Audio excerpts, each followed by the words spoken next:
Hello everyone, this is Caleb Simpson here from ZeldaDungeon.net, and you're watching our video walkthrough for The Legend of Zelda Majora's Mask. This is the boss of the moon, the final boss of the game, and I have this battle broken up into 3 parts, one for each phase of the battle. So this is the first video of 3, and as you enter, the boss remains will fly off to the sides of the rooms and attach themselves to the wall.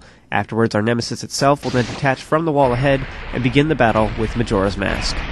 Tattle's tip for this boss explains it pretty well. It's a flying thing that's invulnerable from the front. It guards its backside most of the time, except when it's attacking, and at the moment it'll just keep using this saw blade attack in which it turns on its side and tries to chop you in half. You want to just use your shield if it gets too close, and you can easily deflect it. Now hitting its backside is actually a lot harder than it sounds, because it usually turns to defend itself whenever you try and smack it with an arrow or whatnot. So to land a hit with your bow, you can simply stand directly underneath it, and as soon as it starts turning on its side to use that saw blade attack, then its tender side is now facing down. Haha! So as soon as it starts making these weird noises, you want to release an arrow to stun it, and then quickly hit it with your sword while it's down. Now it is possible to throw well-timed bombs using the explosion to harm it, but that's not very likely to work. You'll probably have better luck using the blast mask when it starts coming towards you, which will also hurt it, but at that point you might as well just be using the spin attack, which is a much easier method to pull off and is much more reliable. Just begin charging it, and you'll usually only get one hit on Majora, so make it count. You want to use a jump attack to deal additional damage. Once you've farmed it enough, the boss remains will join in the fray. You need to keep an eye out on Majora itself, which now has a new attack. It has a little move that Kome and Kotake used in Ocarina of Time. It's a flaming beam attack that can be reflected with your mirror shield.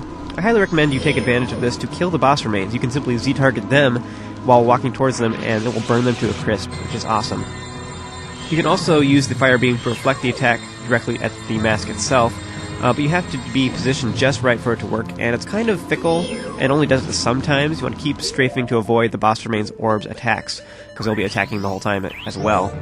But you can also defeat them using arrows or fire arrows or whatnot, but I drank some Chiteo Romani earlier on this 3-day cycle, so I'm using magic arrows to deal additional damage. There's no reason for me not to, you know? Here, you can see that my reflection was going all wonky, and at this point I could have stopped Z-targeting and just used the analog stick while still holding R to, move my shield around and move the reflection where I wanted it to go to damage Majora that way. And alternatively, you could, of course, just use the Fierce Deity's mask to kill the boss remains, and there I accidentally hit the mask too. I was trying to kill the boss remains, and I accidentally hit Majora as well, so, oh well, I might as well just hit him again. Which apparently finished him off. I was doing too much damage. So that's it for this phase.